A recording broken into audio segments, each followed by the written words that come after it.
Welcome to the Better Athletes Podcast, where we dive into the mindset, methods, and moments that shape today's athletes. I'm your host, Jordan Bledsoe. Today's guest is particularly exciting to me. Coach Andrew Pyke is connecting with us from Australia. Coach and I actually first interacted following his appearance on Donnie Mabe's podcast called The Team Behind the Team, which is a fantastic listen if you're looking for a similar format to what we're doing here. Coach Pyke is from Australia, and when I first met him, he was the director of strength and conditioning for the Australian junior swim team.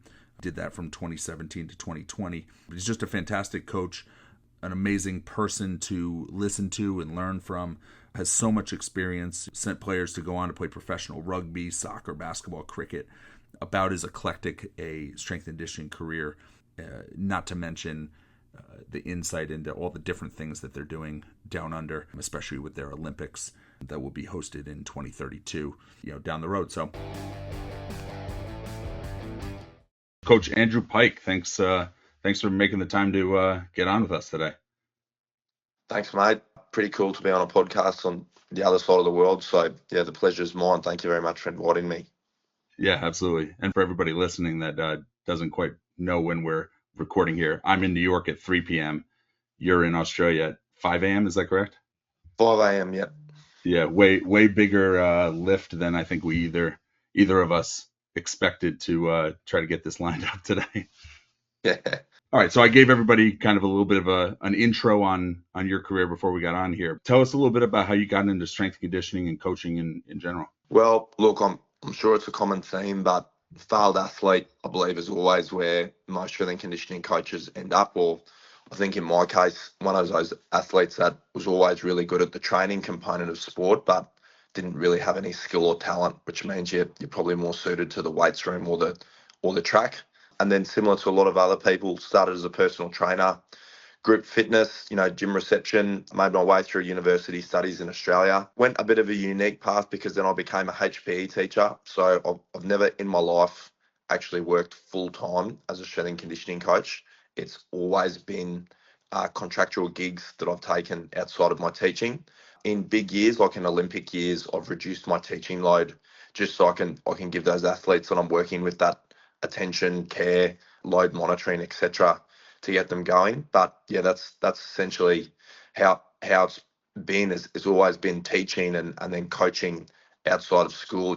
Teaching gives really good hours, so there's always accessibility for you to be available for those sorts of contracts. It just probably prevents you getting to the absolute top level here in Australia, where you would need to be full time. But yeah, essentially, similar to what my introduction said, worked in swimming for 2 Olympic cycles and now work in a pathway system. So Australia, we don't have a college system. We sign kids when they're 15 in professional rugby anyway. So as a 15-year-old, you get signed to a club, and then someone's got to look after your strength and conditioning, your speed, your agility, your nutrition from 15 to when you might debut from 20 to 25 years old. So that's my role in Australia. We call that pathways, and that's my role in professional rugby. So yeah. And what sports did you play when you were growing up? Everything, every single thing that I possibly could. I still compete in sport in Australia, but essentially in Australia we've got cricket, which I played as a kid, and that's been described to me by Americans as baseball on Valium, if you want to reference anyone that's listening at home. Rugby, in the part of Australia that I live, rugby is the most popular sport by far, but I also played Australian football, which again is a very unique, you could look it up if you're interested. It's called AFL, Australian Football League, and I played that as well. I had the opportunity to row after high school. I had a brief stint in boxing where I trained up and did one amateur bout. Also competed in CrossFit, and then the last few years I've been competing in surf lifesaving, which even more, if you're not Australian, is probably going to sound confusing, but it's essentially, if you picture what lifeguards do and then they make that into a competitive sport. So it's the sort of skills of rescuing people from the surf, or in my case, taking craft out and rescuing people in our heavy seas and bringing them in, and then they make it competitive.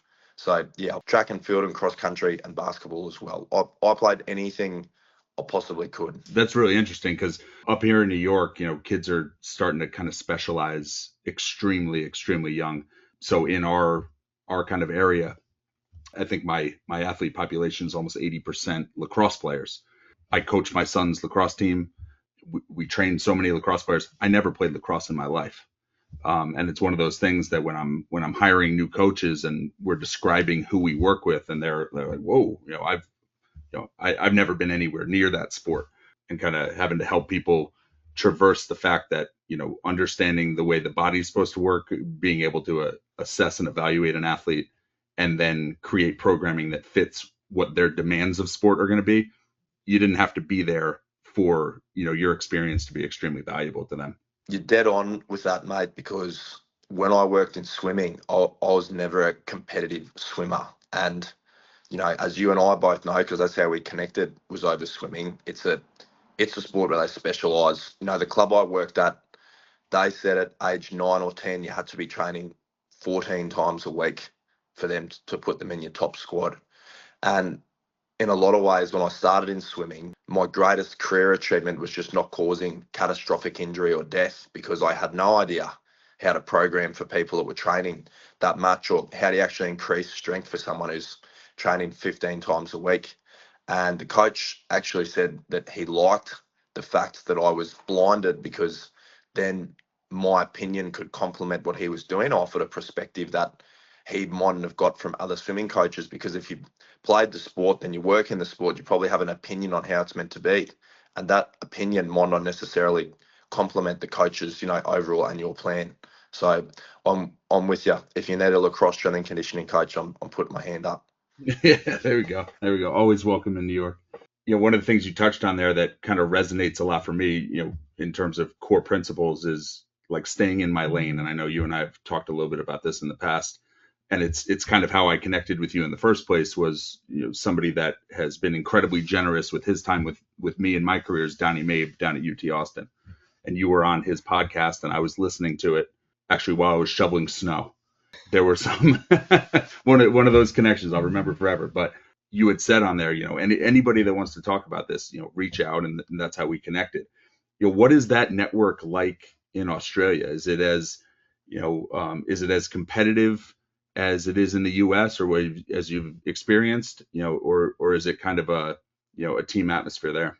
Yeah, so in Australia, we've got, obviously in America, there's the NSCA. So our equivalent is called the ASCA, which is modelled on the NSCA. And yeah, one of my roles is on the chair of a high school committee.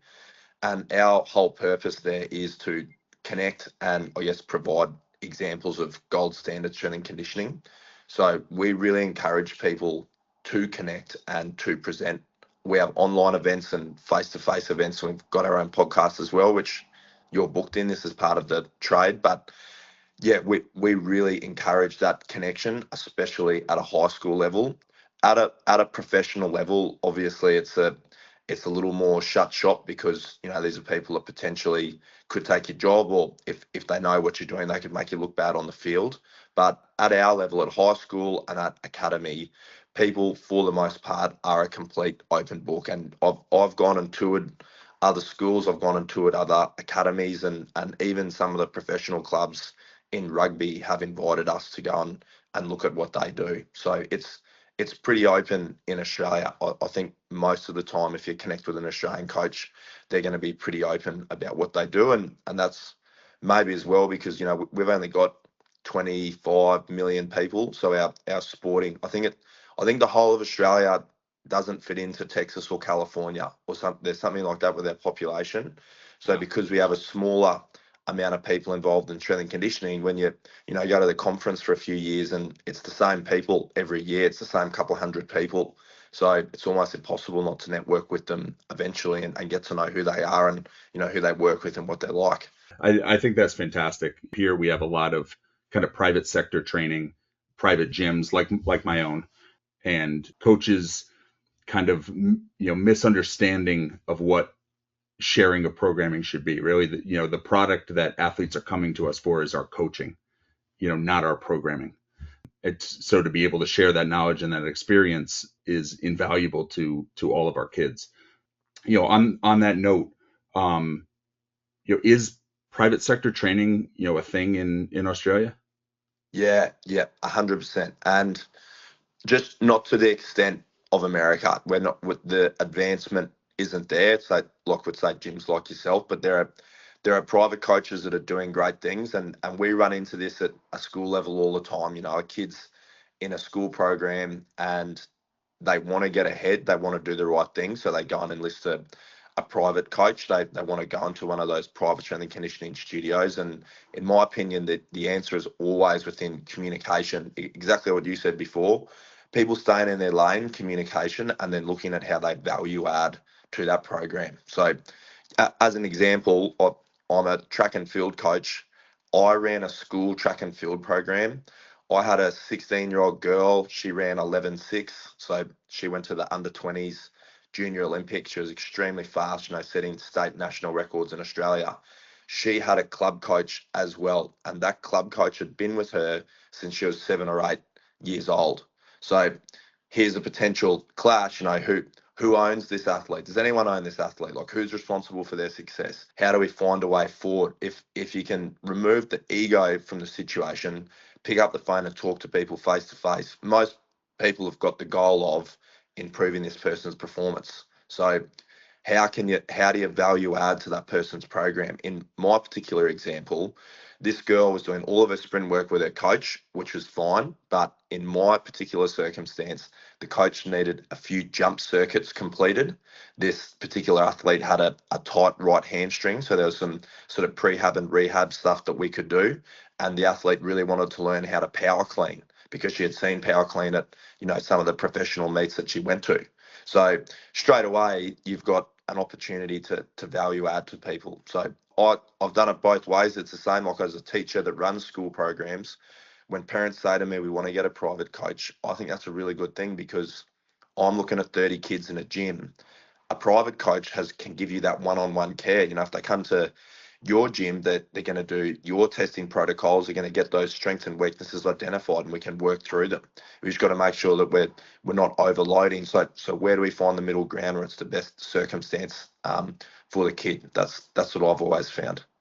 Yeah, I've made a lot of like really great relationships with guys like Donnie or Carl Christensen down at Duke or Eric Hernandez down at UNC. Kind of my personal traditions when I take my family on vacation, we'll stop at whatever the nearest big college is, kind of see what they're doing. One, the relationships are fantastic. Two, it's amazing to see what programs are doing when the budget isn't as tight as mine. And then in return, they have kids that live in this area. So when they come home for winter break, they're home for a month. They need to continue their training because they come back, lacrosse being a spring sport, right? They're going to come right back into their preseason mode. Having, that person have a relationship with me, understand exactly what I'm going to be doing with them when they're here, trusting that that handoff is going to be smooth. We're going to take care of their kid and the communication is going to be equally fluid on the back end is just invaluable, right? And again, it's all about putting aside the ego and recognizing that it's about this kid and this kid's success, not having anything to do with my brand. And 15 years later, my brand has reaped great rewards from that. But in the moment, it's put my name aside and do what that athlete needs. The second thing that always comes from those trips, and I wanted to touch on this with you, across the world, is getting to see the technology that those big time programs are using within their weight room. What's the technology factor like in Australia right now? Anything you're seeing that's super exciting to you? Well, it's not the same as a Division One college's technology, that's for sure. In Australia, we the other way, like I mentioned before, we're a smaller population, so talent identification is really important to Australians, and also making the most, particularly in Olympic sports. And for those that don't know, Australia swimming is our main Olympic sport. We normally finish second on the medal tally at the Olympics behind USA. There's quite a good rivalry. So Australia is the only country that's finished ahead of USA ever in a medal tally in the pool, never at an Olympics, only at a World Championships. But for a smaller country, it's a big deal. And there's certainly a lot of respect for American swimming programs, which again is why I ended up at the University of Texas. But in terms of technology and talent identification, we follow a lot of long-term athlete development models, which is a longitudinal development of certain qualities to lead to, athletic success. Now in Australia, there are predictive equations coming out, or two in particular, a peak height velocity calculator and a maturity offset calculator. And essentially, without boring your listeners to death, we can punch some very simple variables into Excel spreadsheet or a calculator, and that's going to tell us when this athlete will most likely have their growth spurt. If we then look back at a long-term athlete development model, what researchers suggest, and this is long-term research that's come from the Soviet Union through Canadian sport and then into UK, Australia, New Zealand sport. Before someone has their growth spurt, which is the technical lay say for peak height velocity, training for something like hypertrophy is redundant. It's not going to work because hormonally that athlete doesn't have enough androgen or testosterone present. So you could do all of the work that you wanted, but they physiologically and biologically can't respond to that type of training. What research does suggest is before that growth spurt, things like plyometrics, sprinting, and agility, you can set people up for life by showing them those motor patterns and the activation of the right motor units. Once an athlete has gone through peak height velocity or they've had their growth spurt, most people think that if you picture a kid who's had a growth spurt, you think tall, uncoordinated, moody, whatever. There's actually a window of opportunity because they've got all of this growth hormone. They've got the androgen, testosterone, progesterone that's floating around. That's the time that you want to do your hypertrophy training or start your actual strength cycles with kids. And that the literal scientific term is a window of opportunity. So in Australia with Talent ID, we've got lots of talent identification programs. In some circumstances, they're even taking muscle fiber samples from people and then trying to say, based on your muscle fiber composition, based on this biopsy, we think that you're really suited to triathlon or swimming or long distance running, but it's unlikely you'd have success in, 100, 200 sprints or shorter swimming distances. And people can start, you never want to put a label on someone and you would never say never. It's all equation with room for error. But I guess in Australia, what we're trying to do is be precise with our development of talent because we don't have the numbers to muck around and we want success. We've got a home Olympics in 2032 and it's very important to Australians that we do well at this Olympics. So a lot of our talent ID, I guess a very long way to answer your question, sorry, Jordan, but I guess talent ID and technology, a lot of it is looking at what is the makeup of this athlete, what sports would they be suited for, and when are the optimal periods to actually train that athlete? When can we train speed, agility, plyometrics? When could we bring in actual strength training to improve performance? And how would we do that? And Australia, we've got specialty sports schools. I work at one where gym is part of the curriculum. So strength training is the same as going to maths or science or English. So we can really start to use some of these models to hopefully lead to long-term athletic success. So if you're listening and think, oh, I'm really interested in that, it's a Google search, peak height velocity calculator, and there's different authors in literature that can provide you with one that you'll resonate with and you can use based on the information you're allowed to collect. That's fantastic information because the general population that we work with is creeping younger and younger, right? Everybody, here it's more of a personal competitive edge element. They're personally recognizing and identifying talent in their particular sport and then trying to match that with their athleticism.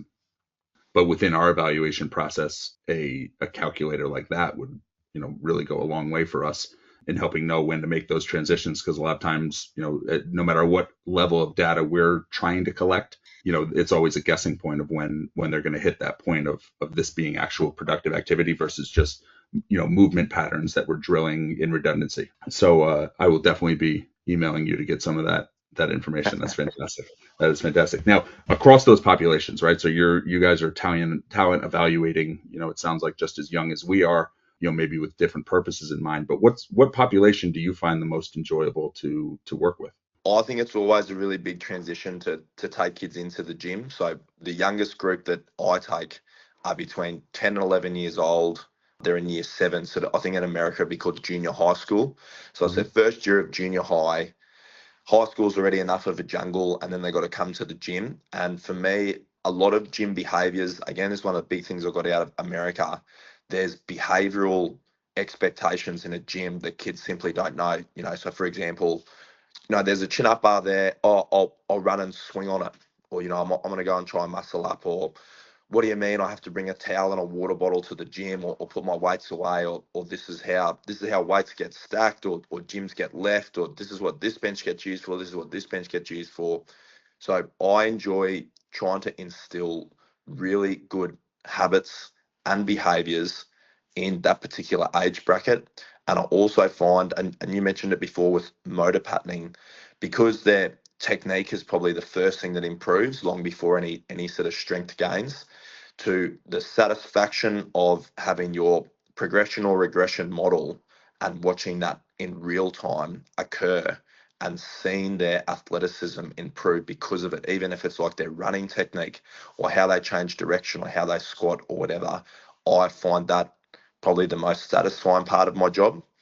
The most fun I have is always in a team environment, and particularly with rugby, because swimmers are a pretty particular type of athlete. But to be on a gym floor with music blasting, with boys ripping into the weights and geeing each other up, and the sound is deafening, and you're yelling and screaming, multiple coaches getting into it. I don't think there is a better feeling that exists on earth. Oh, other than surfing, there's no feeling on earth to me that exists that is better than to be in that hype at that time. So sorry, it's 2. I've given you 2 instead of 1. No, totally.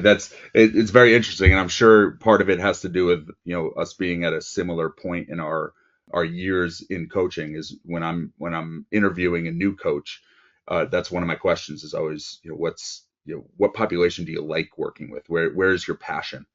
For me personally, I'm in the same boat as you. I love that 10 to 13 years old, where every stimulus I introduce, I'm getting direct feedback. They're reaping the rewards. They're excited by those rewards. And it's just, it's a wonderful feedback cycle of things working.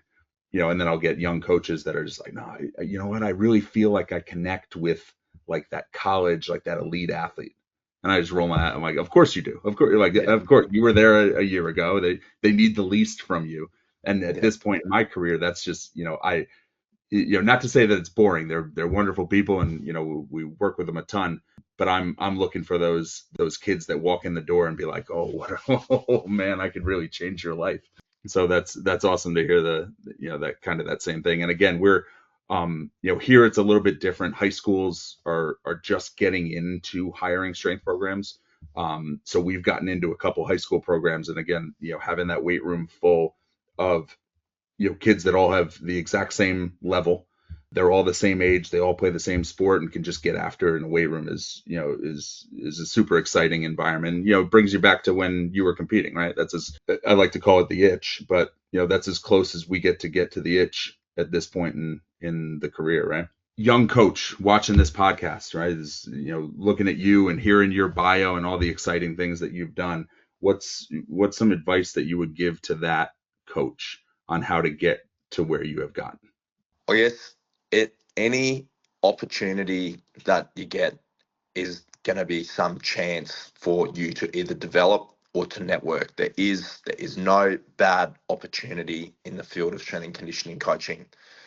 Again, like I said before, the hardest thing is sometimes hanging that ego on the hat. I'm too good to work with this group, or I'm not volunteering my time to work with this particular group, or I don't know anything about that sport. They're all common things I get. I'm sure it's the same in America, Jordan, but all the prac students I get, people that are sort of fulfilling their hours to become a coach. When I say, who do you want to work with? It's always professional sport. I want to work in this code, or I want to work at this sport, or I want to do that. And it's really admirable, but there's a really small amount of jobs, and sometimes their job isn't exactly what you think. So I think any single opportunity that you get, unless it's going to lead to some awful burnout, but it's worth it. Diversify, right? You'll meet someone that'll know someone that could get you that next gig. It's something that you learn that you take to your next job that's gonna help you. So when I finished a master's degree, and my first job out of that degree was doing boot camps in a park near where I lived for 40 and 50-year-old ladies that hated me, right? And we used to, do boxing and running and carrying tires and all this stuff that I thought I was too good for. And the people I was training, they how I couldn't relate to them. I thought I was this elite strength and conditioning coach, and they were just about to go to work and couldn't stand the sight of me. But it did teach me to communicate. It taught me how to discuss things with people, how to sell certain ideas about strength training to people, how to motivate people without just yelling and screaming and blowing a whistle. How do different people work? That person didn't respond to this. They're going to respond to a quiet discussion, or they're going to respond to me being really enthusiastic or me asking them about something in their life, and then I get that buy-in. All invaluable skills that came in handy when I worked in professional sport. It's the same when I worked in swimming. I didn't know anything about swimming. I didn't really like swimmers. They're highly analytical, not very social, and they're individual sport athletes. They're everything that is the opposite of probably people like you and me, Jordan, where we're enthusiastic, action-based, we just want to rip in and go. But man, did I learn a lot writing their strength programs and working out how they ticked and the importance of individual programming for certain people. And a lot of those communication techniques from working with them, I take to the ADHD rugby people that I work with that are just bouncing off the walls. But a lot of it's the same principles. I never would have learned any of those skills if I'd said no to the opportunity. So so just to reiterate, because again, I've probably gone too long in my answer, sorry, but That's any fantastic. opportunity, any opportunity, you'll get something out of it. You just got to find what you're going to get out of it. That's similar advice that I give. I say no to no meetings. Right? You have to, if somebody offers you an opportunity to talk or come watch, or it will serve you in some way. At the very least, it was a wasted 20 minutes or 2 hours, or to the point of, some jobs, it might be a wasted year in your mind, but it's never wasted. Those lessons are invaluable. Now, I happen to know because you're dealing with them possibly waking up for school pretty soon, but you have kids. Are they old enough to compete yet? I'm trying very hard. My daughter's 2.5, and my Ooh. son he's only 15 months, but I've got them enrolled straight into gymnastics. They're both.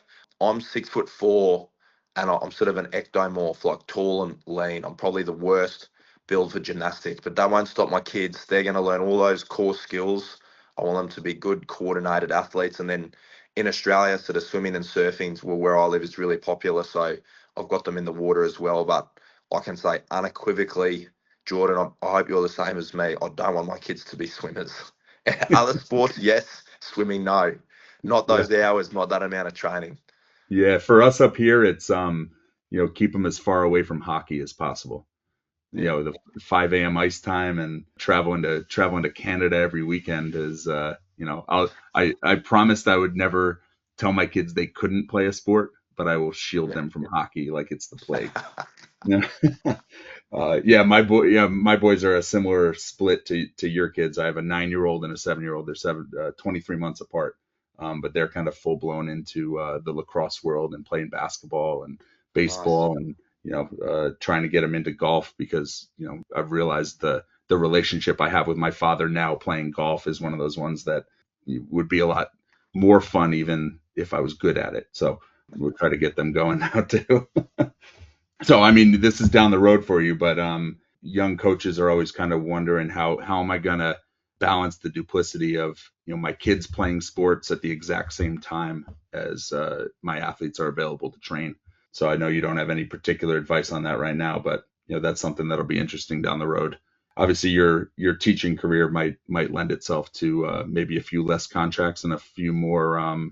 Well, you said no pools, but a few more rugby fields. 100%. And I think I always recommend people to do teaching, but I think in Australia, I think teaching has much better conditions than America, just talking to some of the teachers. But yeah, that or having a job like yourself, Jordan, where you can probably create some of your own hours or block things out when that's family time. But again, that comes off the back of making those opportunities and hard work earlier on, right? Like I said before, you can't do that if you're putting up stop signs and saying, oh, I'm too good for this or I'm too good for that. So, Yeah. but yeah, you're right. It will be interesting in a few more years. Yeah. Yeah. You got to earn it with those 5 a.m.s and 10 p.m.s when you're in your 20s in order to be able to show up at the lacrosse field at 5:15 this evening for practice, right? All right. We always like to finish the podcast with a lighthearted finish. Tell me something, a story about in your sports life that is one of those ones that anytime you sit down with somebody, you got to tell this story. Can I have two again? Sorry, can I go? 100%. Okay. I know where my hard cutoff is here. So I guess the funniest or maybe heartwarming story for me is a kid I worked with in rugby. I actually taught him at high school as well, and it was my first year of teaching, and the guy was a complete nightmare. He didn't have the greatest home life. There were family members that were incarcerated in his immediate life, his support network. But he one day, on like maybe my second or third week as a teacher, hid under my desk. So when I brought the class into the room, he jumped out and scared me, and I sort of fell off the back of a chair in front of my class. He stole golf clubs and stuff from school and tried to start his own driving range on one of the ovals. Yeah, he was quite poorly behaved. Anyway, then I got him in the gym as a professional rugby player, semi-professional, trying to make that transition to get a start in the pros. And the cheekiness was still there, but I just started seeing a change in how he approached training. Then he's gone on, he's become a professional athlete, and I still bump into him. We're still at the same club. I'm obviously with people a bit younger than him, but he's up with the big boys now, and he's making money to live out his dream and play professional. But he shook my hand one day and said thank you, and he understood he was a nightmare, and it was all sort of worth it.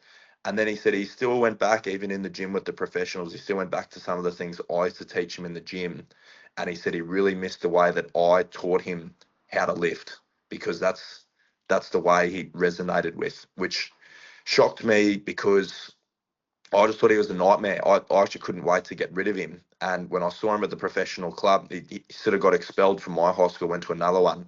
And when I saw him rock up at this club, I literally was like, I'm going to punch this guy in the face or have a nervous breakdown, or both. Both of this is going to happen. So that's a great story, I think, to have, to know that in a weird way I impacted him. But probably my best story about the gym that I really enjoy at my school, I started this trend where when we're doing a big set in the gym, we always used to bark like dogs and hoot like gorillas.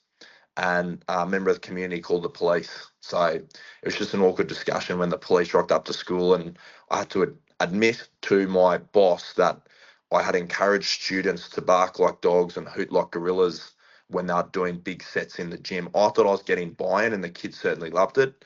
The police and the community sort of didn't see eye to eye with me. So, yeah, I still cop it about that at school. That was 7 or 8 years ago, and I still cop it today. Yeah, some of those team building things, they don't leave the gym as well as they impact it inside. But I love that. I love that first story, especially because, and they will be listening to this podcast and know exactly who I'm talking about right now. I've actually hired two of them over the last 5 years. People that have come back through and were probably some of the toughest clients that I've had to work with in my young career have come back and been some of the best employees that I've ever had. So yeah, totally one of the most satisfying things about working in athletic performance business is the lives you get to impact and watching them grow over the long term, for sure.